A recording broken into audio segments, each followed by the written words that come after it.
Hello again there. I know it's been an awful long time since I made a video, absolutely ages. So I've been meaning to do this vinyl tag for 2023 for Rob Walker, for quite a while. But I just keep getting busy and putting it off. But I have a little bit of time free today, so I grabbed a whole bunch of records and I'm gonna do my best to answer these 20 questions. So without further ado, I'll just jump into it. Okay, the first question is favorite new release of 2022, and I probably have, well, one main contender, which unsurprisingly, as a Radiohead fan, is this album by a new collective called The Smile, which includes Tom Skinner, who is a drummer from Sons of Kemet, and Johnny Greenwood and Tom York, of course, both from Radiohead. And this is a very beautiful and dark and slightly brooding, somewhat menacing album. It's kind of angry in places. It's kind of political. It's also very beautiful. It's beautifully recorded. Tom York's voice is, it just seems to get better and better, I think, to me. And the production is by Nigel Godrich, which is also a nod back to Radiohead, of course. The cover is by Stanley Donwood and Tom York, and it's got letterpress type by Richard Lawrence. Beautiful artwork indeed. I like this album so much that I also then bought this live 10-inch of The Smile playing. Does it say where they're playing? I think they're playing in Paris here. And then more recently, this full 12-inch of The Smile playing in various venues around Europe, and they sound just as good live as they do in the studio. They're really beautiful additions to the album. So that would be my first kind of entry for favorite new release of 2022. I also have another kind of honorable mention, which is this, which is kind of an EP by Sun's Signature.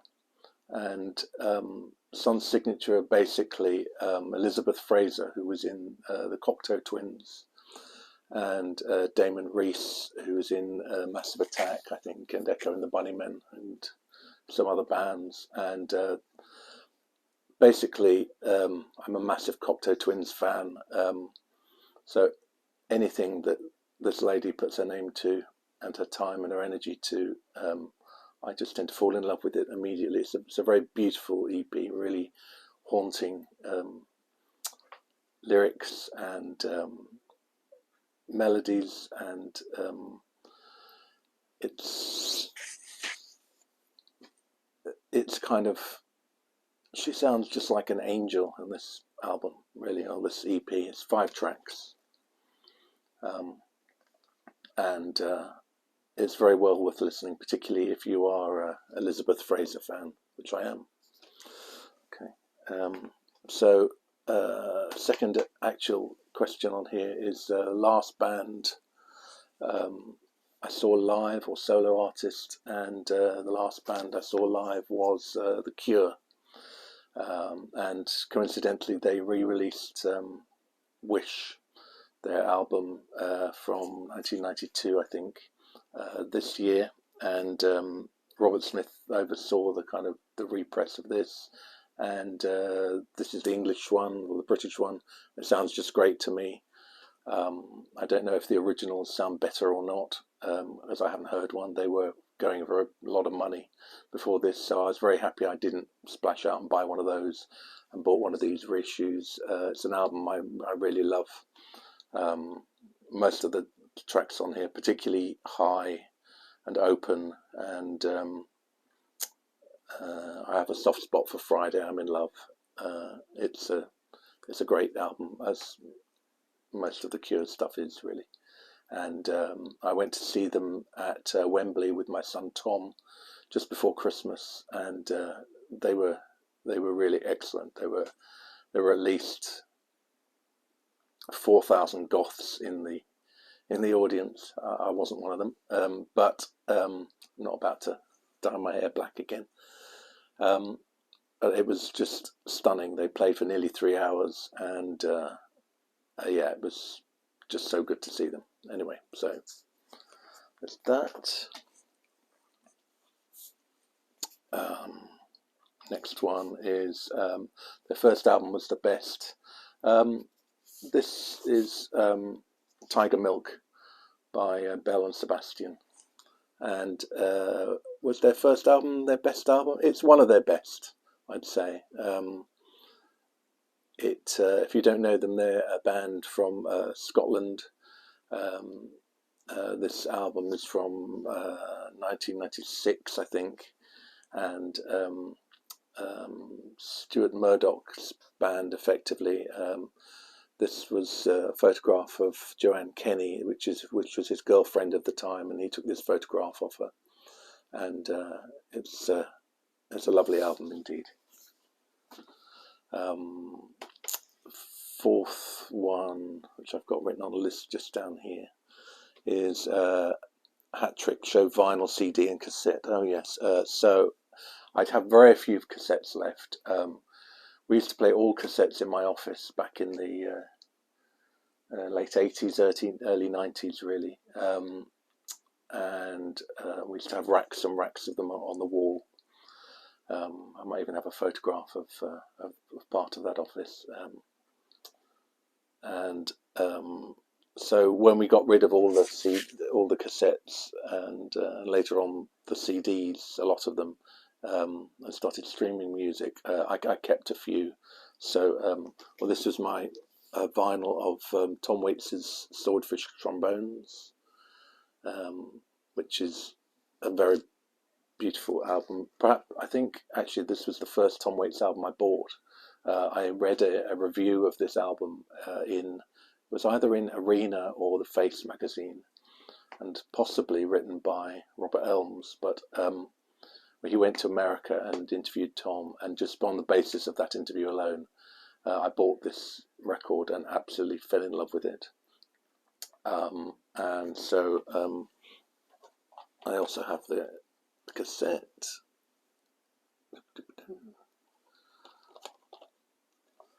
And I also have the CD on this kind of like a twofer CD, which has got Swordfish Trombones and Rain Dogs packaged up together by Island Records. So that's 3 of them there. This one features a photograph by Michael A. Russ on the cover, which has been I think it's called triatoned. It's like a kind of monochrome image that's been kind of coloured afterwards by various processes. So, question number 5: an album that starts and ends with the same letter. So I chose this one by Adrian Lenker, and this is called Songs and Instrumentals. It's a 2-album piece, and basically one disc is full of songs and the other disc is full of instrumentals. Pretty obviously does what it says on the tin, if you know what I mean. So she's Adrian Lenker's an American singer-songwriter. She's the lead singer of Big Thief, and this is a solo project for her. Basically, she went off at some point 2020 to a kind of wooden cabin in a quite a remote part of America, and she found that the acoustics inside this log cabin, she said it was like singing inside an acoustic guitar. So she basically dragged a whole load of recording equipment kind of up the hill and set up a recording studio inside this wood cabin and recorded this album, which is just basically her, an acoustic guitar, and various sounds from outside and the forest and things like that. It's a very beautiful album. The cover artwork is by Adrian Lenker's grandmother, who is called Diane Lee. Yeah, if you haven't heard this, I definitely recommend it, giving it a try. Okay. The next question on the list is an artist born in the same year as you. So for me, I have chosen Tracy Thorn. This is an album by her called A Distant Shore. Tracy Thorn was, or is, part of a duo called Everything But the Girl. It's one of my favourite albums of theirs. And she has an amazing voice. Everything But the Girl have been through various changes over the years. This was kind of just before they kind of discovered drum and bass and trip hop and various kind of electronic beats. So this is one of their more acoustic albums, just on the borders of the change. In fact, this album includes a song called Missing, which was remixed by a guy called Todd Terry, and it kind of helped to relaunch their career as being a kind of a dance related act. So this album is called, what is this album called? Amplified Heart, and very lovely indeed. Most listened to album in 2022. This was quite a difficult one to figure out, really, but one of the albums I've listened to most is this album, which is by a band called Vega Trails, and it's called Tremors in the Static. I'll try and get that straight for you. Now this is a jazz album, a modern jazz album, and it's very sparse. Basically, there are two members in Vega Trails.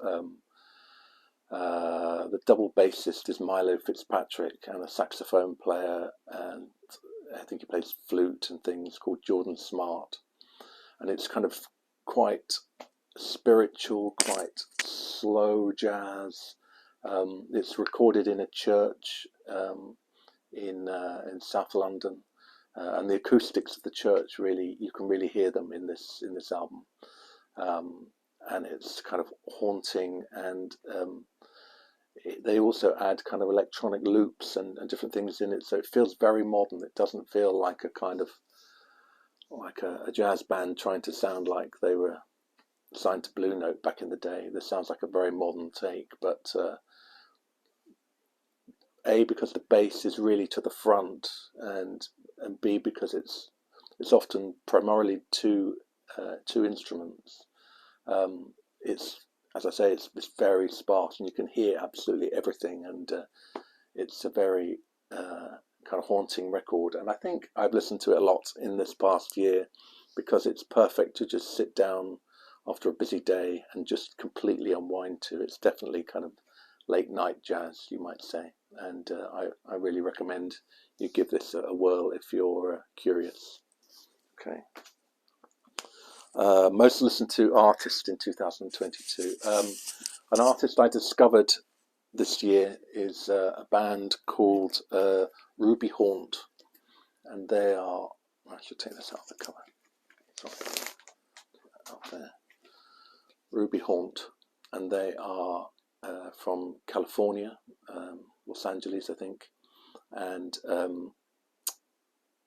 they're a band that was recommended by Michael Muller, is it, at Noted and Archived, I think that's his channel. Anyway, he mentioned them, I gave it, but I really like it.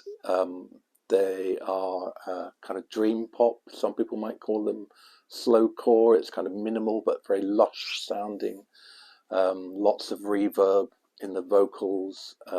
Maybe they're influenced by Joy Division, New Order perhaps, and a band called Suicide, but they're not a pastiche of those.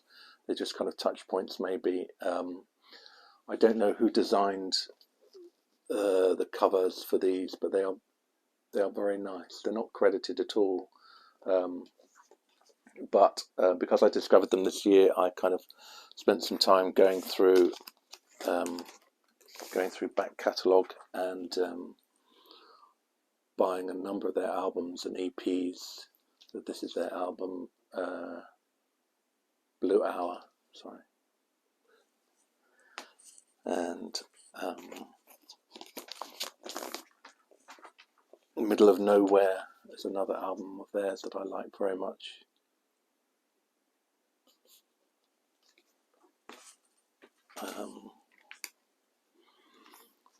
Sugar is an EP.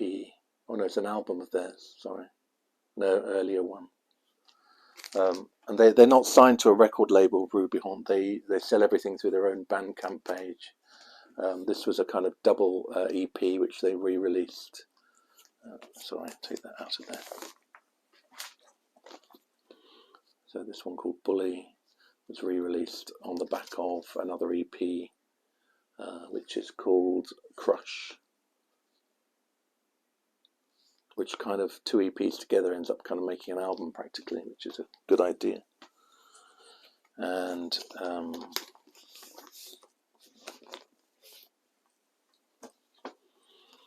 this album, which is called Hurt.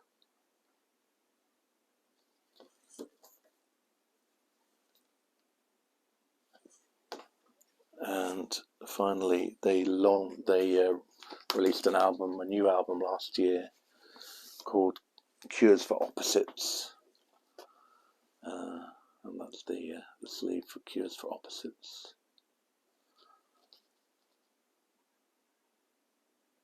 Yeah, and I really recommend them. Okay, an Australian artist or band, I'd say my favourite would probably be Nick Cave, and this is my favourite Nick Cave album. Cover photo by Anton Corbijn, I believe, famous for doing all of U2's publicity shots and album covers for a long time. And this is his 10th studio album, I think, or Nick Cave and the Bad Seeds' 10th studio album. And for him, this is kind of quite somber, quite minimalist, and very beautiful too. A lot of real heart-wrenching lyrics on here, and beautiful melodies. Surprising purchase of 2022. Probably this album here, which is called Upright Living by Nat Birchall. The reason it's surprising is that I have a number of Nat Birchall records, like this one, The Mysticism of Sound, and this is a jazz record. And all the other records I've got by him are jazz records. He's an English saxophone player, very good saxophone player. And I came across this album by him and bought it just purely on spec, and it turns out to be a ska record, so I really didn't see that one coming. I mean, it's a very good ska record, I really like it, and it's recorded in mono, which is pretty rare these days. So that's Nat Birchall, and the most surprising record I bought in 2022. Rob's question 11, an artist or a band that you're complete on. I'm not really complete on any artist in terms of like every single single, every compilation or everything, but I have one or two where I've got practically everything for one reason or another. And one of the bands is the Cocteau Twins. So the Cocteau Twins, if you don't know, let's just show you this one. This is their first album called Garlands, and this dates from 1982. The band ran from 1982 to 1996, and they were primarily Robin Guthrie and Elizabeth Fraser, with a couple of other band members who came and went during that time. And for me, they're the kind of the most original dream pop album, kind of swirling guitars and lyrics kind of drenched in reverb, and they particularly stand out because for most of their earlier albums, or most of their albums in fact, you can't really discern the lyrics. She sings words which sound familiar, but they don't actually have a meaning. It's more using her voice as an instrument, really, and they just create these just beautiful ethereal albums which are just stunning, really. I saw them play in the 80s, and their fourth band member on stage was a tape recorder practically identical to the one behind me, which is one of the reasons I kind of ended up acquiring it. Anyway, this is the Cocteau Twins, and I have various albums by them and 12-inch singles and compilations, which I'll just run through you now.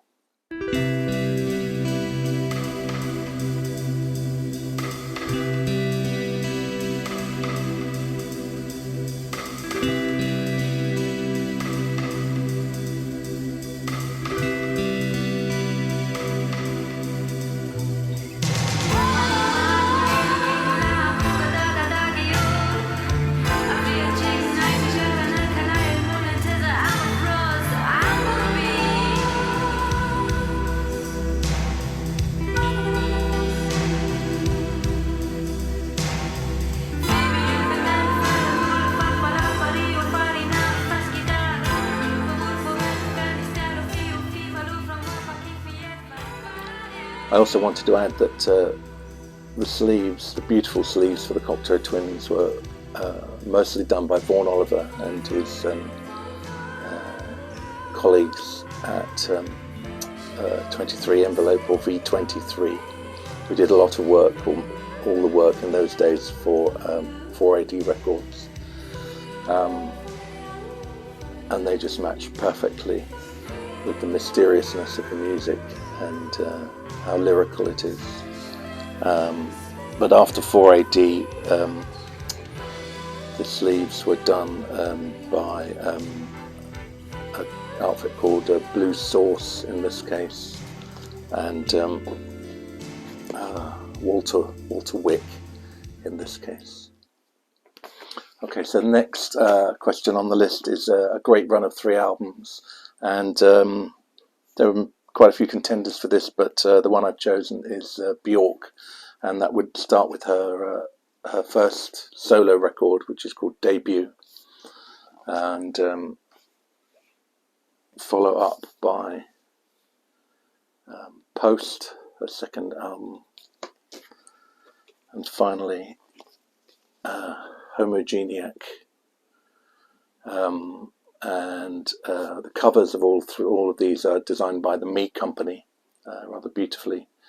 And this final one has got fashion by Alexander McQueen, and the photograph is by Nick Knight. Question number 13, 80s soundtrack.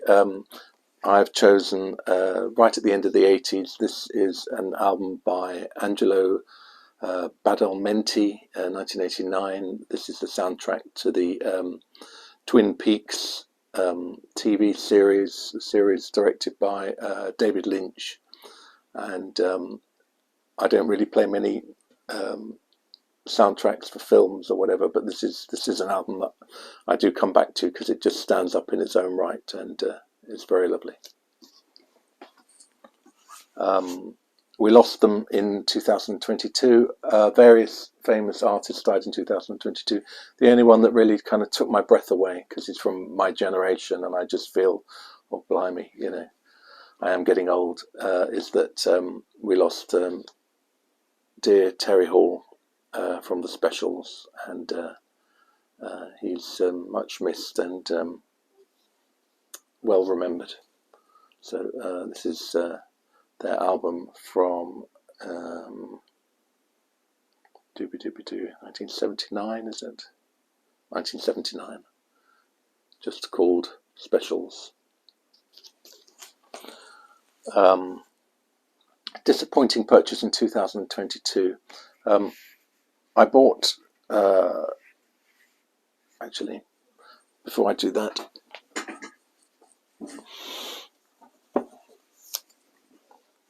I'll show you this. This is a book by an artist called William Kentridge, and I went to see his exhibition of work, which was at the Royal Academy of Art. And I love his work very much indeed.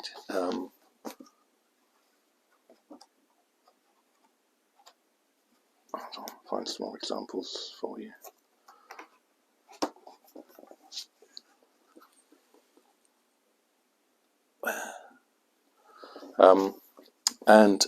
He designed a record sleeve, so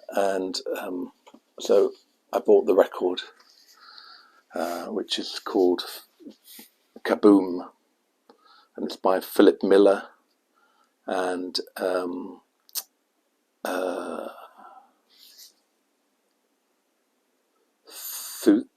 have to get this right, Thuthuka Sibishi, and I don't really like the music at all. It's quite theatrical.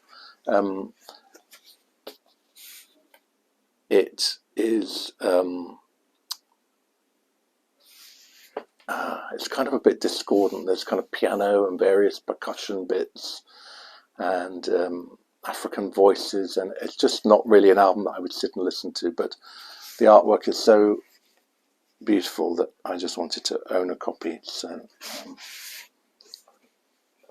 just has simple inner sleeve, but I'm very happy to have that, even though it's not one that I'm going to sit and play very often at all. A non-vinyl purchase. Where are they? Oh, here they are. I have a couple of albums by this band, and they're called the American Analog Set. And this is their album called Set Free, which is from 2005. And they are an Austin, Texas-based band. I've got two of their albums, and they are, I think they're described as kind of lo-fi, indie rock, kind of slowcore band, a genre that I really like in music. And they have released a bunch of albums, but I've been collecting them on CD this past year, so simply because they really didn't release that many vinyl copies when these albums came out, so finding them on vinyl is almost impossible, really. And if you can find them on eBay or Discogs, they're very expensive. Some of them, like this, have never been on vinyl.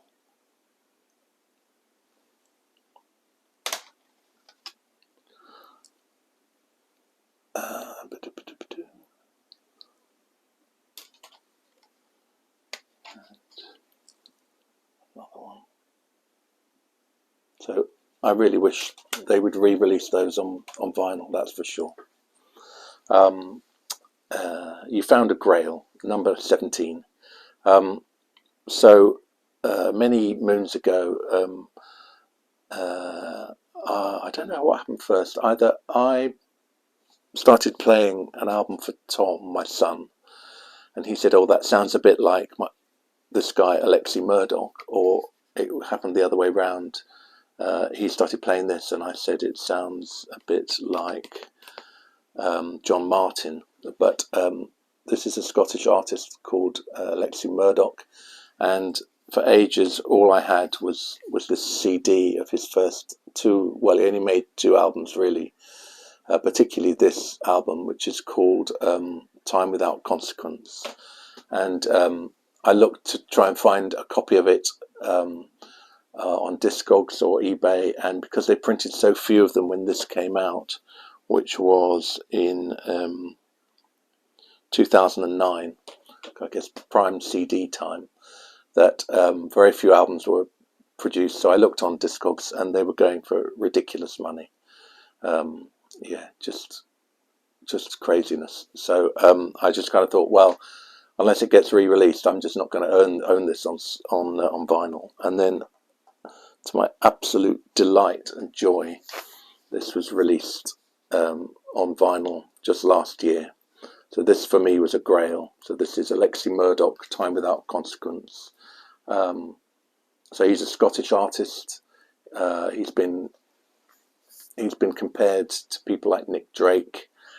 He's kind of quite folky, very beautiful, and if you get a chance, have a listen to this album. I think a lot of other people would love it if they'd only ever heard it. So I really recommend Time Without Consequence by Alexi Murdoch. So moving right along, space-themed album or a song. I have chosen this album, which is Nala God, I hate mispronouncing stuff. Nala Cinefro. Apologies if I've got that wrong. And this is an album called Space 1.8, and the tracks are entitled Space 1, Space 2, Space 3, all the way up to Space 8. And this is, I mean, it's called jazz. I mean, it's under the jazz section, but it's kind of jazzy, it's kind of ambient, it's electronic, it's kind of ever so slightly folky. It's really good. It's on Warp Records, and I really recommend this one. Okay, getting towards the end. Well done for sticking with me. Show some VCLT or a present. So last year I went to see one of my favourite young jazz artists, a guy called Matthew Halsall, play at the Union Chapel in Islington. And after the gig, I popped to the loo, and my son went and found Matthew Halsall and bought this album from him, and he got it signed for me, which is really very sweet indeed. And it's a beautiful album. He's a trumpet player, and this is kind of quite chilled, kind of spiritual jazz music. And if you don't know Matthew Halsall, he's definitely worth checking out. The sleeve is by his brother Daniel, I believe.